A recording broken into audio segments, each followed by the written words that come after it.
Bismillahirrahmanirrahim. Alhamdulillahi rabbil alamin. Wassalatu wassalamu ala ashrafil anbiya'i wal mursalin, sayyidina wa habibina wa maulana Muhammad wa ala alihi wa ashabihi ajma'in. Amma ba'du ayuhan nas, ittaqullaha mastata'tum wasma'u wa ati'u la'allakum turhamun. Para muslimin rahimakumullah, mari kita semuanya menata kembali niat kita setiap hari dan mengontrol perkataan serta perbuatan kita setiap hari. Jangan sampai kita melakukan kesalahan dengan omongan kita atau perbuatan kita di hadapan Allah Subhanahu wa ta'ala. Ingat bapak-bapak, ibu-ibu dan saudara sekalian, kita semuanya ini diciptakan oleh Allah bukan untuk bermain-main, bukan untuk bersenda gurau, bukan untuk melakukan apa yang kita mau. Akan tetapi kita diciptakan oleh Allah sebenarnya hanya disuruh oleh Allah beribadah kepadanya, disuruh oleh Allah menyembah kepadanya, disuruh oleh Allah untuk mengabdi kepada Allah, bukan kepada negeri, bukan kepada negara, bukan kepada nusa dan bangsa, apalagi kepada partai-partai. Tetapi kita diciptakan oleh Allah untuk mengabdi kepada Allah, yakni dengan menjalankan apa yang kita jalani dalam hidup ini, baik berupa perkataan maupun perbuatan. Kita tujukan perbuatan kita dan perkataan kita itu untuk mencari keridhaan Allah, untuk membuat Allah ridho. Kalau Allah sudah ridho kepada kita, sudah cukup kita dapat dari dunia ini. Walaupun mungkin kita masih kurang uangnya, masih kurang duitnya, tapi asal Allah ridho dengan apa yang kita ucapkan dan apa yang kita lakukan, itu sudah mencukupi semuanya. Makanya mari kita semuanya selalu setiap pagi berusaha untuk membaca barang 1-2 ayat dari Al-Quranul Karim, kalamullah, firman Allah yang terakhir diturunkan berupa kitab suci Al-Quran, kitab suci dari Allah yang diturunkan terakhir. Yang sebelumnya telah turun kitab Injil, sebelumnya lagi telah turun kitab Taurat, sebelumnya lagi telah turun kitab Zabur yang dipakai oleh Nabi Dawud alaihi salam sebagai pedoman hidup di masanya. Hari ini sampai hari kiamat yang berlaku di hadapan Allah bukan lagi kitab Zabur, bukan lagi kitab Taurat, bukan lagi kitab Injil, akan tetapi kitab Al-Quran. Yang isi dari Al-Quran ini sebenarnya sesuai atau semakna, ya, sejalan dengan apa yang diajarkan dalam Injil, apa yang diajarkan dalam Taurat, dan apa yang diajarkan dalam Zabur. Jadi saudara sekalian, mari kita gunakan waktu kita sebaik-baiknya sebelum ajal datang menjemput kita. Hari ini tanggal 6 Desember, 4 hari lagi, tanggal 10 Desember. Bagi yang tahulah dia apa yang terjadi di hari itu 5 tahun yang lalu. Saudara sekalian, Allah Subhanahu wa ta'ala berfirman dalam Al-Quran, sebagaimana yang dibaca oleh imam kita pagi tadi dalam salat subuh. Beliau membaca surat ini yang dinamakan Suratul Qiyamah, surat Al-Qiyamah. Surat ini dinamakan Al-Qiyamah yang artinya adalah hari kiamat, karena isi surat ini hampir keseluruhannya membahas tentang hari kiamat yang hari sekarang ini belum ada, belum terjadi, tapi nanti pasti akan datang, akan terjadi. Ya, di dalam surat yang disebut yang dinamakan oleh Allah surat ini sebagai surat Al-Qiyamah, Allah Subhanahu wa taala berfirman, A'udzu billahi minasy syaithanir rajim. Bismillahirrahmanirrahim. Tadi sudah diperdengarkan yang dibaca oleh Syekh Misori. Ya. Ini aku enggak bisa nirukan ini kalau enggak nyontek. Bismillahirrahmanirrahim. La uqsimu biyaumil qiyamah. Ngambil nada dasarnya dulu. La uqsimu biyaumil qiyamah. Sungguh aku bersumpah dengan hari kiamat. Begitu kata Allah. Wala uqsimu bin nafsil lawwamah. Dan sungguh aku bersumpah dengan nafsu yang selalu mencela. Manusia diberi oleh Allah nafsu. Di antara sifat nafsu manusia itu ada nafsul lawwamah, ada nafsul mutmainnah, ada nafsul talin, sama apa namanya? Nafsul amarah. Nafsul amarah. Jadi manusia diberi sifat oleh Allah 3 sifat yang berhubungan dengan jiwanya, dengan dirinya atau batinnya. Ada manusia yang dipenuhi dengan batin, dengan jiwa suka mencela dirinya sendiri kadang-kadang, apalagi orang lain. Ada yang diberi oleh Allah sifat nafsu amarah, maunya itu marah aja, sedikit-sedikit marah kepada istrinya sendiri, marah padahal istri yang melayani dia setiap hari. Pada anaknya marah, ya, padahal tidak perlu marah sebetulnya, kecuali kalau anaknya itu melanggar syariat. Kalau marah kepada anak atau kepada istri kalau melanggar syariat, itu diperbolehkan oleh Allah. Ya, itu. Ayahsabul insanu allan najma'a idhamah. Apakah manusia mengira bahwasanya kami tidak akan mengumpulkan tulang belulangnya setelah mati nanti? Setelah kita mati nanti Pak, Bu, tubuh kita akan berubah dari yang semula cantik, ya, yang semulanya ganteng, yang semula badannya kekar, gemuk, ada yang kurus, tapi sampai di alam kubur, sampai di kuburan nanti berubah jadi tulang belulang, tinggal tulang saja. Dulu di Mekah, ketika ayat-ayat ini turun, ketika ayat Al-Quran itu turun, orang-orang Mekah tidak percaya kepada apa yang diajarkan oleh Nabi Muhammad sallallahu alaihi wasallam, bahwasanya manusia setelah hidup ini nanti akan mati, dan setelah mati dia akan dibangkitkan hidup lagi di saatnya nanti untuk mempertanggungjawabkan semua perbuatannya atau semua perkataannya di hadapan hakim yang agung, yaitu Allah Subhanahu wa taala.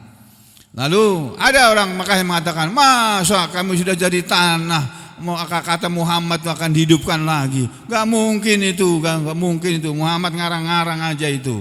Gitu kata orang-orang kafir Mekah, kira-kira omongan mereka seperti itu. Turun ayat ini, ayahsabul insanu allan najma'a idhamah. Apakah manusia mengira bahwasanya tidak akan kami mengumpulkan tulang belulangnya? Bala qadirina ala an nusawwiya banana. Bala bahkan qadirina, Allah itu, aku itu, Allah itu, kami, Allah adalah yang berkuasa, yang mampu, ala an nusawwiya banana, untuk meratakan, menyempurnakan jari jemarinya. Jari jemari yang sudah hancur, terpisah, setiap persendiannya terpisah. Jadi kita ini kelihatannya satu, Pak. Ini kelihatannya satu, padahal ini ada 3 ruas tulang ini. Nih. Ya. Tulang yang paling atas, tulang tengah, tulang bawah. Di sini masih ada lagi tulang telapak tangan. Ada 360 tulang dalam tubuh manusia. Seperti yang dikatakan oleh Rasulullah sallallahu alaihi wasallam. Padahal Rasulullah enggak pernah kuliah biologi, enggak pernah sekolah di SMA mendapatkan pelajaran biologi atau anatomi di Fakultas Kedokteran. Tapi beliau tahu. Dari mana tahunya? Diberitahu oleh Allah. Tuh ya. Bala qadirina ala an nusawwiya banana bal yuridul insanu liyafjura amama. Bahkan manusia selalu menginginkan untuk berbuat dosa di masa depannya, di depannya. Sudah berbuat dosa, masih mau berbuat dosa lagi. Itulah manusia. Ya. Salah satu perbuatan dosa manusia adalah menebang pohon-pohon yang ada di hutan dengan tanpa mikir panjang. Bahwa hutan kalau ditebangi semuanya, enggak ada yang bisa menahan air ketika air hujan turun. Akar-akar pohon itu sudah lelah, sudah lemah. Akhirnya air hujan akan meluncur dari perbukitan ke bawah, jadi air banjir, air bah bersama tanah-tanahnya. Dan itulah yang sekarang terjadi, yang sedang terjadi dan mungkin akan terjadi lagi di Sumatera sana. Mudah-mudahan tidak terjadi di Sampit ini. Tuh. Jadi saudara sekalian, manusia itu selalu menginginkan untuk berbuat dosa di depannya. Iya ini maksudnya manusia orang-orang Mekah pada waktu itu. Nabi ngajarin yang baik-baik, mereka enggak percaya. Nabi menyuruh mengajak kepada yang baik, mereka enggak mau dengar. Omongan mereka selalu jawaban omongan yang tidak baik. Lalu ada di antara orang Mekah mengatakan, Yas'alu ayyana yaumul qiyamah. Ada manusia yang selalu bertanya, kapankah hari kiamat itu? Dulu pada Nabi ditanya, Muhammad, kamu bilang katanya akan terjadi kiamat. Mana kiamat? Mana kiamat? Dulu orang-orang Mekah begitu ngomongnya kepada Nabi kita. Dan sampai hari ini juga belum terjadi hari kiamat. Karena memang belum datang waktunya. Turun jawaban dari Allah, hari kiamat itu ya, ini kalau kiamat kubro, kiamat besar, hari kiamat yang seluruh makhluk nanti mati, enggak ada satu makhluk pun yang hidup kecuali Allah saja yang karena dia bukan makhluk tapi dia Al-Khaliq. Allah itu Al-Khaliq, Allah itu pencipta. Sedangkan selain Allah itu semuanya Al-Makhluk, makhluk semuanya. Allah bilang menjawab pertanyaan orang-orang Mekah yang tidak percaya kepada hari kiamat. Fa idza bariqal basaru wa khasafal qamaru wa jumi'asy syamsu wal qamar. Maka hari kiamat itu terjadi ketika telah terbelalak mata manusia dan telah tertutup bulan, tidak lagi muncul bulan, dan telah dikumpulkan matahari dan bulan. Yaqulul insanu yauma idzin ainal mafar. Akan berkatalah manusia di hari itu, di mana tempat lari? Gak ada tempat lari di hari kiamat ini, gak ada tempat lari. Huru hara yang akan terjadi di hari kiamat nanti, Pak, Bu, gak ada kesempatan bagi manusia itu lari melepaskan diri, meloloskan diri dari kejadian yang terjadi di hari itu. Kalau hari-hari ini ada banjir di Sumatera yang membuat sengsara saudara kita yang ada di Sumatera sana, itu akibat dari ulah segelintir manusia yang rakus. Ya, saking kepinginnya kaya raya, semuanya mau dia kuasai. Hutan pun mau dia kuasai. Ditebangnya hutan-hutan itu yang kita lihat di sosial media itu, bagaimana besarnya kayu-kayu gelondongan itu. Diameternya 1,5 meter. Segini, Pak. Kita meluk aja nggak bisa itu batang pohonnya itu. Gitu ditebangi, Pak. Banjirlah Sumatera. Tuh. Kita bisa berbuat apa? kita di sini jauh, paling tidak kita bisa mengumpulkan sedekah, lalu kita serahkan kepada orang yang bisa dipercaya. Ya. Siapa yang bisa dipercaya? Ya orang yang kita kenal. Karena kadang-kadang orang mengumpulkan dana-dana begitu, ya kita tidak tahu itu sampai apa enggak tuh dana itu kepada yang kita maksud. Nah, makanya silakan saja kalau saudara menggalang dana, tapi serahkan kepada orang yang bisa bertanggung jawab, bisa diberi bisa mempertanggungjawabkan, benar-benar sampai kepada mereka. Ya sudah. Apa kata Allah? Nanti di hari kiamat manusia akan berkata, di manakah tempat lari? Kalla la wajar, sekali-kali tidak ada, tidaklah manusia bisa lari. Tidak ada wajaro, enggak ada tempat untuk berlari, untuk tempat lari menyelamatkan diri enggak ada.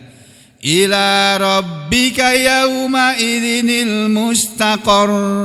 Ila rabbika, kepada Tuhanmu lah wahai Muhammad, yauma idzin, di hari kiamat itu nanti, al mustaqar, tempat menetap. Yunabba'ul insanu yauma idzin bima qaddama wa akhkhar. Yunabba'u, akan diberitakanlah al insanu, kepada manusia, yauma idzin, di hari itu, bima qaddama, dengan apa yang telah dia kerjakan dulu waktu di dunia, wa akhkhara, dan apa yang belum dia kerjakan. Balil insanu ala nafsihi basirah. Bahkan manusia itu terhadap dirinya sendiri dia tahu, dia melihat. Manusia sebenarnya diberi oleh Allah akal pikiran, hati nurani, yang dengan itu mereka tahu ke dirinya sendiri sebenarnya. Tapi kadang-kadang dia mengabaikan hati nuraninya, mengabaikan akal pikirannya, lalu jadi manusia yang tidak berakal sehat lagi.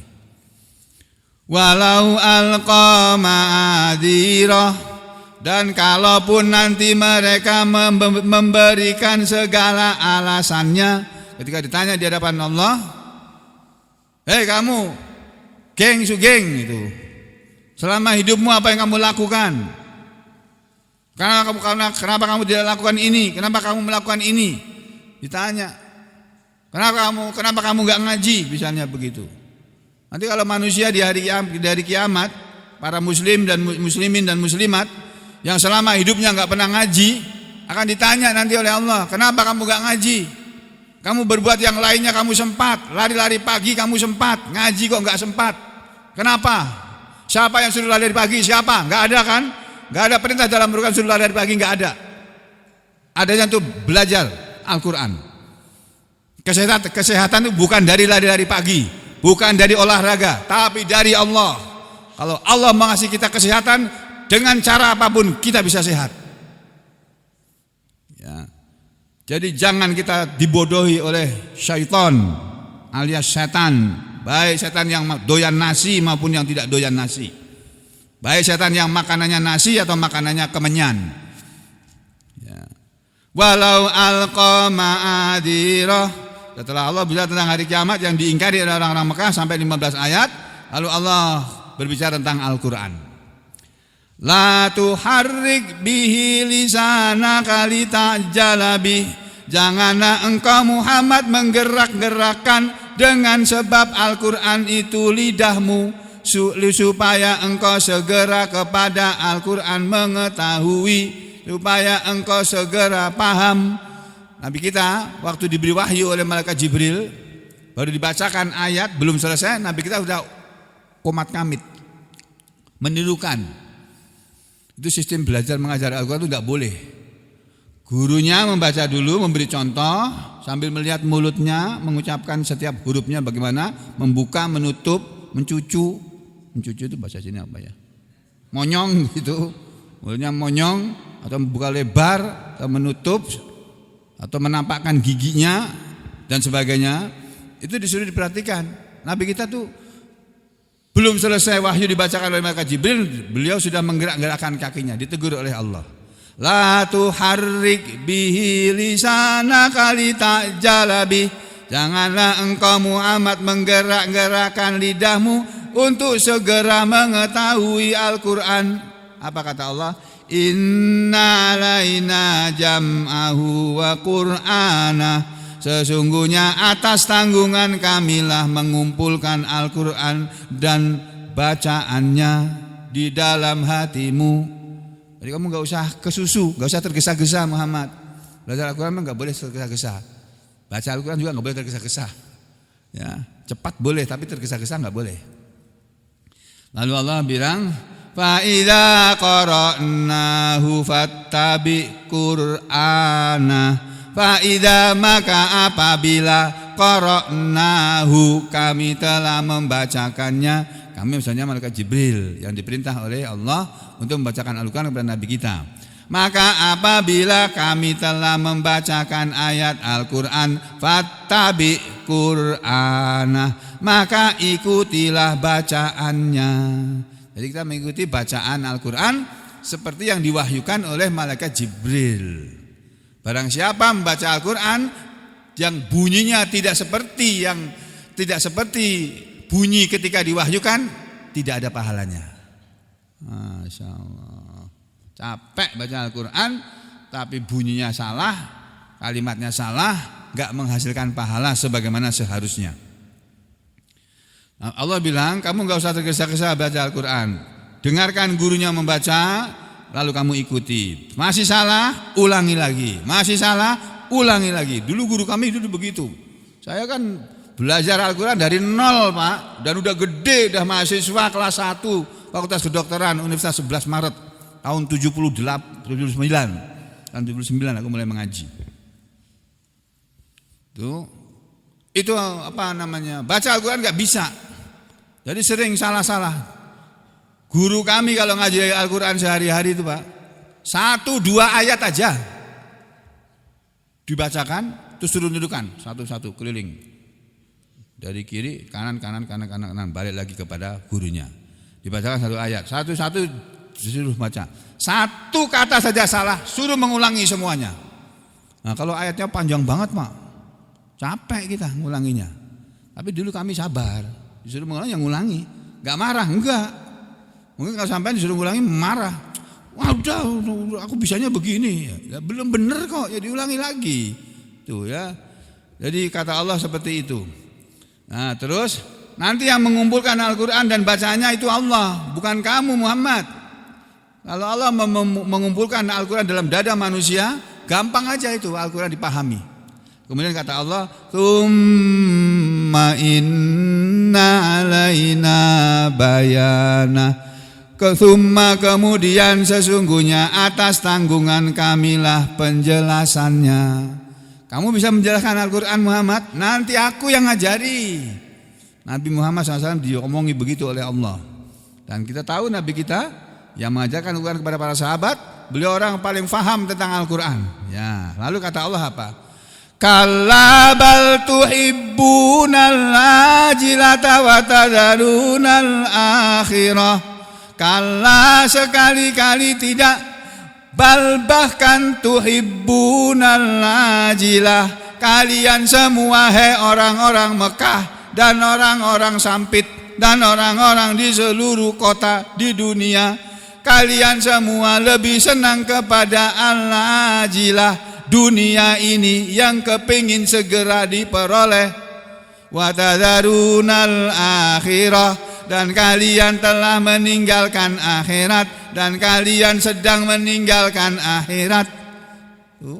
Jadi kalau orang memburu dunia, pasti dia meninggalkan akhirat. Wis, itu pasti sudah aksioma, bukan hanya dalil, aksioma, di atasnya dalil itu. Alasan yang tidak terbantahkan itu namanya aksioma. Kalau dalil itu masih bisa salah. Kalau aksioma udah mutlak kebenarannya. Ini Al-Quran ini semuanya nih kebenarannya mutlak, gak ada salahnya. Jadi kalau manusia dalam hidup ini mengejar dunia, dia pasti meninggalkan akhirat. Tapi kalau manusia di dunia ini mencari akhirat, mengejar akhirat, dunia akan menyertainya. Yang kemarin saya sampaikan, saya belum selesai ngomong. Ya, saya kan bilang saya ini bukan anak orang kaya. Kedua orang tua saya waktu saya mulai sekolah SD, SMP itu sudah pensiun. Uang pensiun bapak sudah habis untuk biaya anak kakak-kakak yang di atas-atasnya. Saya anak bontot, anak bungsu. Akhirnya saya dititipkan kepada saudara saya tertua. Ki titip sugeng gawonen sekolah ke. Bawalah saya ke Papua. Dari Solo dibawa ke Jayapura. Waktu itu kelas 5 SD. Tapi di sana Alhamdulillah SD kelas 5, kelas 6 kenaikan kelas selalu juara 1. SMP kelas 1, kelas 2, kelas 3 setiap kenaikan kelas selalu juara 1. Bahkan pada waktu lulus SMP juara satunya bukan hanya satu sekolah, satu kabupaten Merauke nilai saya terbaik. Itu. Ini bukan sombong, ini cerita nikmat Allah. Ya. Kemudian masuklah ke SMA. Di SMA mulai dapat saingan aku. Ada 2 saingannya. Satu perempuan orang Cina, keturunan Cina. Yang kedua orang Jawa, orang Jogja.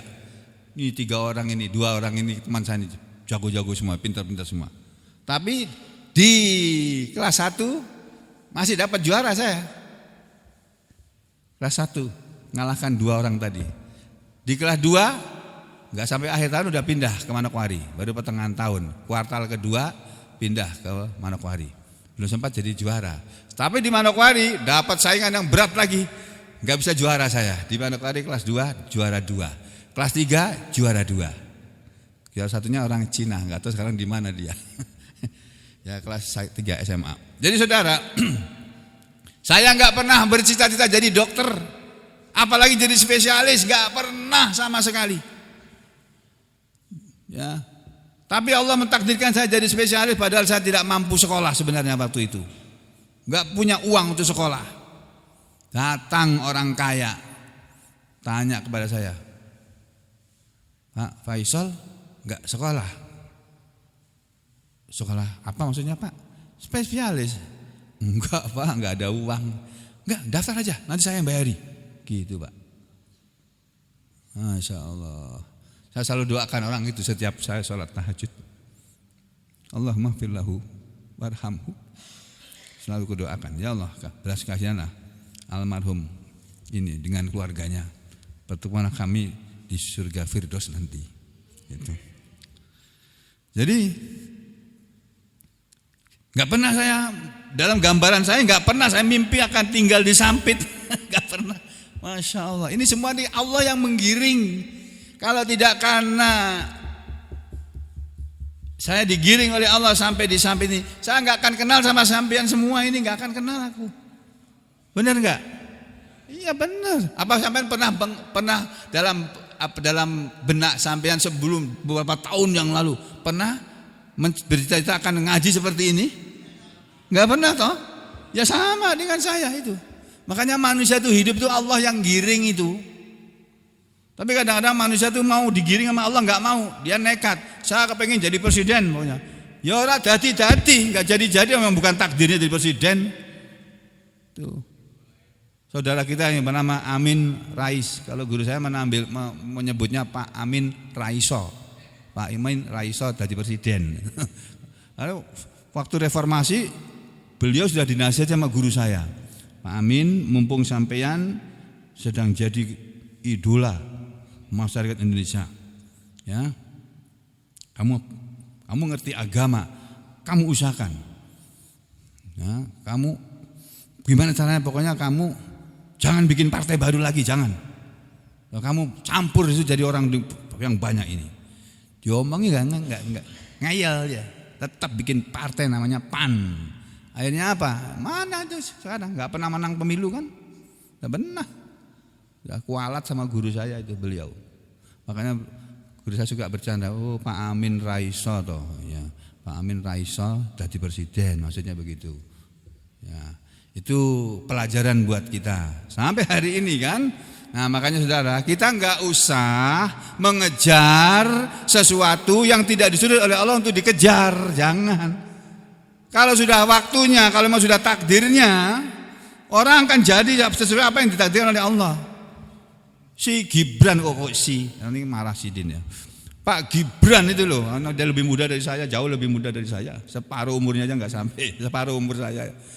Gibran ini siapa yang pernah menyangka dia akan jadi wakil presiden? Sampai hari ini pun oglek-oglek kepengen dicungkil gitu keluar. Nggak bisa tuh, belum bisa tuh, nggak tahu nantinya nggak tahu. Tapi tetap jadi wakil presiden. Kalau Prabowo jadi presiden memang dari dulu dia kepengen jadi presiden, cita-citanya tercapai sekarang. Nanti setelah ini nih nggak tahu ini apa yang akan terjadi. Jadi saudara, kalau memang sudah takdirnya, nggak usah kita kejar, itu akan datang sendiri. Makanya dunia ini jangan dikejar. Nanti dunia akan datang kepada Anda. Kalau Anda ini taat kepada Allah, menjalankan perintah Allah, meninggalkan larangan Allah, berusaha sewajarnya untuk urusan dunia, tapi berusaha sekuat-kuatnya untuk urusan akhirat. Ya, itu resep dari guru kami. Lalu Allah bercerita kejadian tentang di hari kiamat. Ya. Wujuhu yawma idzin nadhiratun ila rabbiha nadhirah. Wajah-wajah manusia di hari kiamat nanti mereka terlihat berseri-seri kepada Rabb-nya, kepada Tuhannya. Dia bisa melihat. Ada manusia nanti bisa melihat Allah di hari kiamat.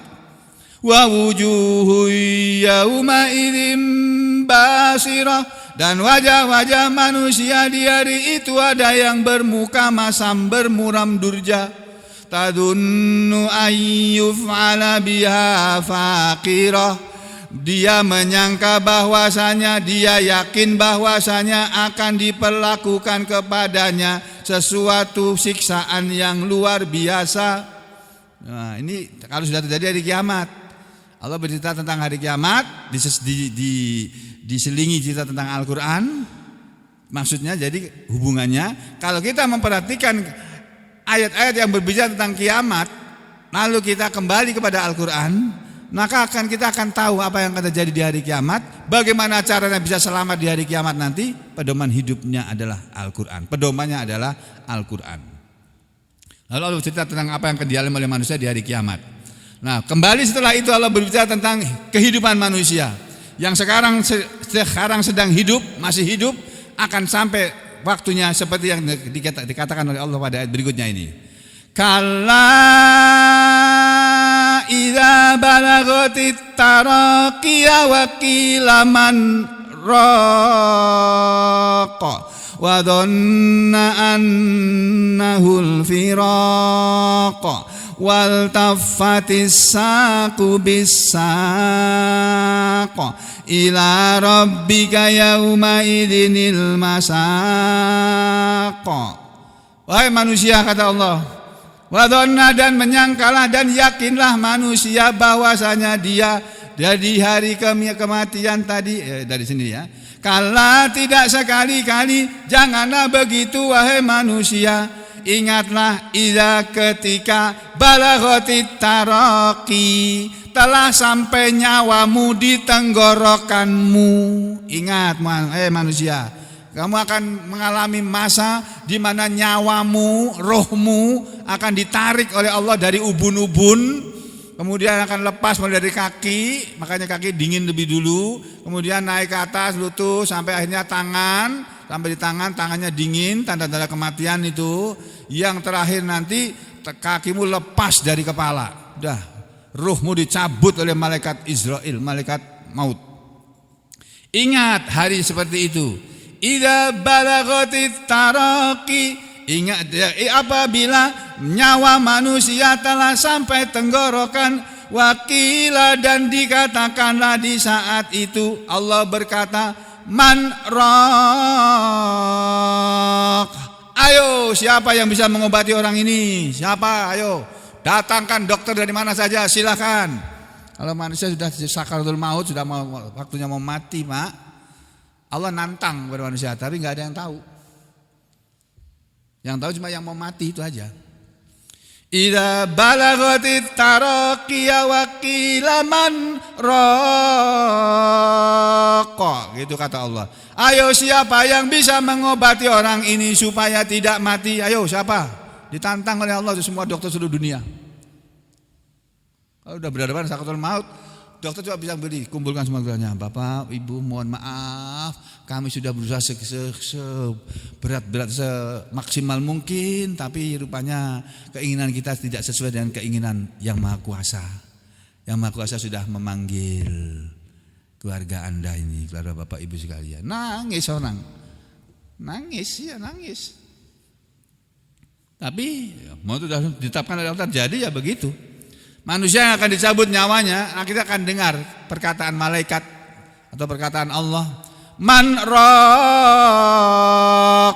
Ayo siapa yang bisa menjampi, meruqyah, mengobati orang ini supaya enggak mati. Wa dhanna annahul firaq, dan dia manusia di saat itu meyakini bahwasanya itulah dia perpisahan. Di saat itu dia yakin akan berpisah dengan keluarganya. Manusia sudah percaya akan berpisah dengan keluarganya.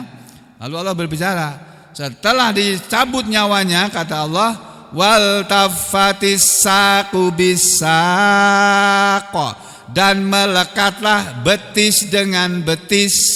Betis dengan betis melekat ketika orang sudah mati, maksudnya diikat kakinya sama Pak Haji Mustar itu. Orang kalau meninggal dunia kan di fardu kifayah itu, ya Pak. Pada waktu di fardu kifayah itu kan kakinya diikat. Ya diikat. Ya ini ayatnya Quran ini. Ingatlah manusia ketika nanti nyawamu sudah sampai tenggorokan, kamu mau bertobat enggak bisa lagi, enggak diterima lagi. Makanya kalau mau bertobat sekarang ini, ya kita masih sehat, banyak-banyak istighfar dan tobat. Jangan pernah mengandalkan dokter untuk mengobati sakit sampean. Minta tolong boleh, tapi mengandalkan enggak boleh. Ya. Ila rabbika yauma idinil masaq. Apabila betis dengan betis telah dilekatkan, telah melekat kepada Tuhan mula di hari itu tempat penggiringan, akan digiring itu roh itu menghadap kepada Allah itu. Terus kata Allah apa? Fala saddaqa wala shalla, fala saddaqa wala shalla. Ini di surat di Kementerian Agama di ayat halaman berapa Pak? Al-Qiyamah ini. Hah? 578.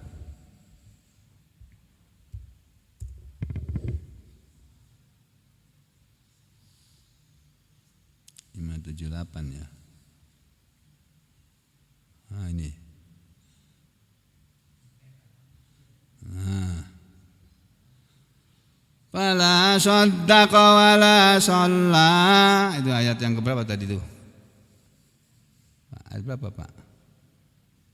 Nah.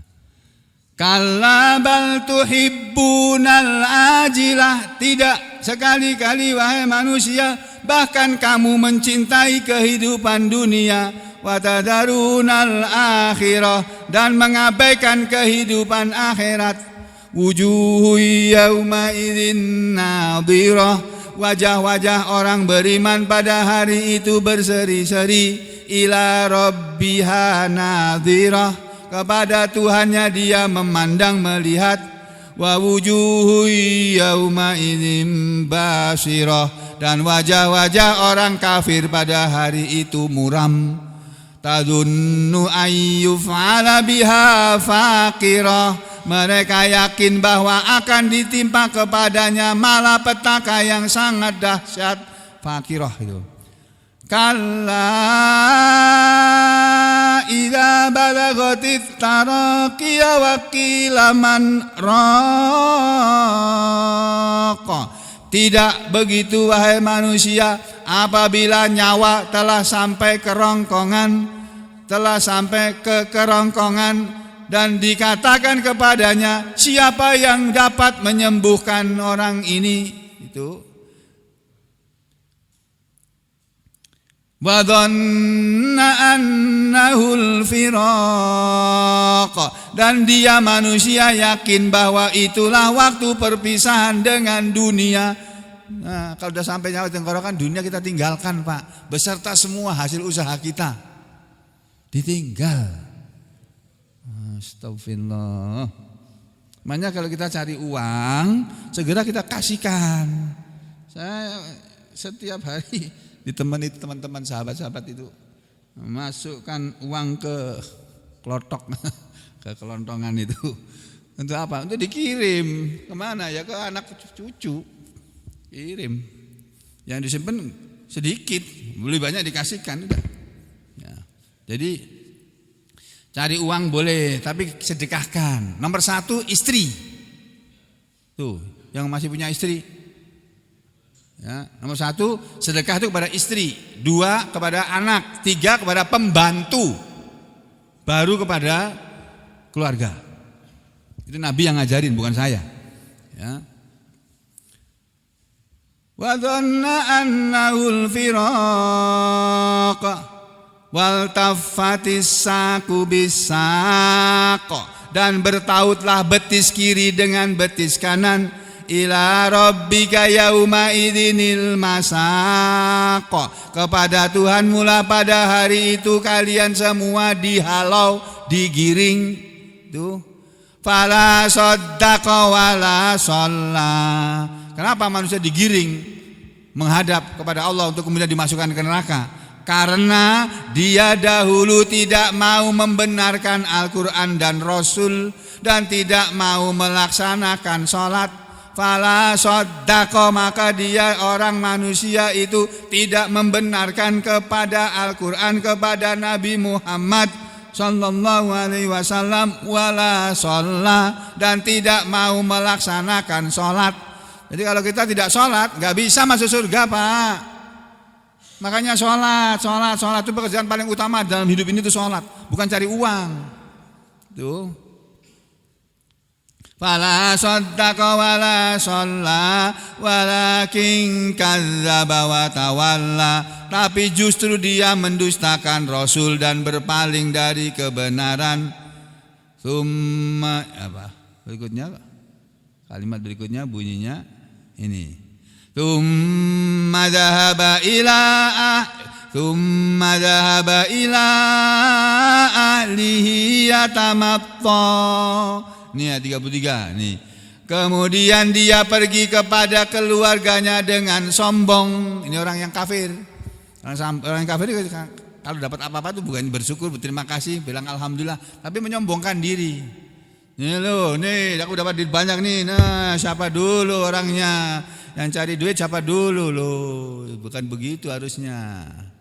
Ya, dapat duit banyak itu karena Allah yang ngasih. Ya kalau duit itu halal, kalau duit itu haram, oh kamu celaka nanti. Ya. Terus ya. Tsumma dhahaba ila ahlihi yatamatta. Kemudian dia pergi kepada keluarganya berlaku sombong. Aula laka fa aula, celakalah bagimu maka celakalah. Tsumma aula laka fa aula, kemudian celakalah untukmu lalu celakalah kamu. Ayah sabul insanu ayyutraka sudah. Ini loh Pak, dalil bahwa kita hidup ini bukan untuk main-main. Bukan untuk bersenda gurau melulu, main-main melulu, bukan. Main-main boleh, tapi terus-menerus tidak boleh. Senda gurau, bercengkerama, bersenang-senang dengan keluarga boleh, tapi jangan dihabisin waktu 24 jam untuk bersenda gurau dengan keluarga. Enggak. Ajak keluarganya ngaji, ajak keluarganya sholat, gitu loh. Ya. Apakah manusia mengira bahwa dia diciptakan dibiarkan begitu saja? Ini ayah sabul insanu ayyutraka sudah. Apakah mengira manusia bahwa dia akan dibiarkan begitu saja tanpa ada tujuan? Ini Kementerian Agama mengartikannya ayat 36 ini. Apakah manusia mengira dia akan dibiarkan begitu saja tanpa pertanggungjawaban? Apa dikira kamu berban gak ada pertanggungjawabannya? Ada. Pertanggungjawaban presiden itu bukan di depan MPR saja, di depan Allah nanti presiden akan disidang lagi oleh Allah. Bagaimana kamu dulu jadi presiden? Bagaimana kamu memimpin rakyat yang jumlahnya 270 juta lebih? Kamu apakan rakyatmu itu? Kamu kasih makan apa enggak? Kamu perhatikan enggak nasib mereka, makanan mereka, pekerjaan mereka? Itu tugas pemerintah itu berat pemerintah itu tugasnya. Mencarikan pekerjaan, apalagi waktu kampanye berjanji nanti akan kami sediakan 19 juta lapangan pekerjaan. Endi. Mana. Nah, itu makanya kita jangan suka banyak berjanji. Wis meneng wae wis diam. Berdoa, ya Allah tolonglah hamba ya Allah untuk mengurus negara yang besar ini ya Allah. Ini kita ngurus negara ini, orang ngurus negara itu bukan ngurus rumah tangga, ngurus orang 270 juta lebih loh. Ada satu saja rakyat Indonesia ini mati kelaparan, mulai dari presiden sampai RT kena semuanya itu. Pak Edi mana Pak Edi ini? Nah, kontrol Pak Edi ya, mana Pak Edi nggak ada ya. Nah, Lina nanti kasih tahu Pak Edi, Lin. Udah pulang, Lina udah pulang. Nggak ada.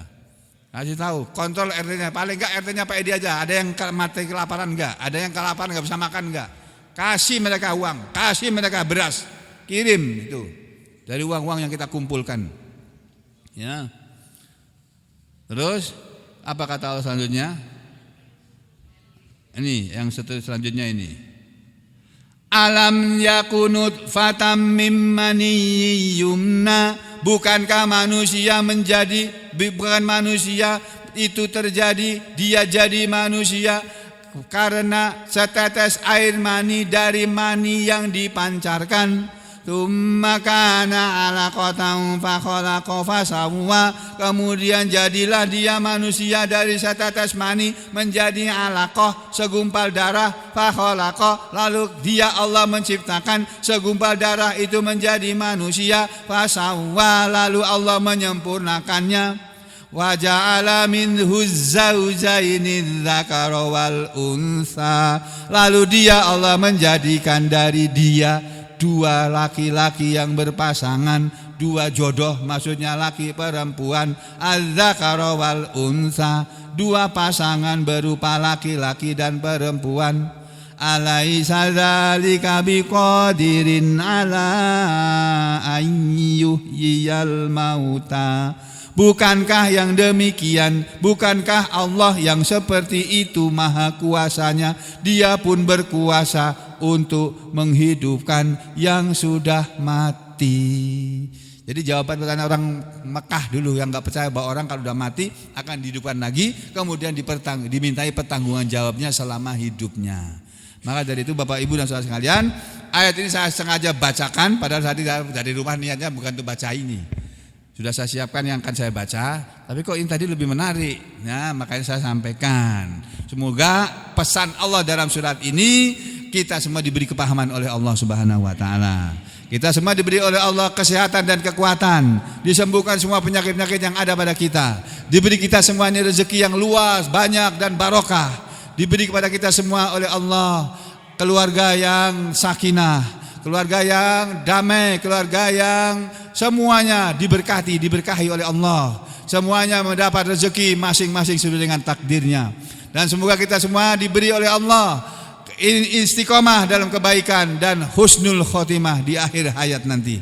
Aku qouli hadza astaghfirullah li wa lakum. Allahumma taqabbal minna innaka antas samiul alim wa tub alaina innaka antat tawwabur rahim. Wa sallallahu ala Muhammadin wa ala ali Muhammad walhamdulillahi rabbil alamin.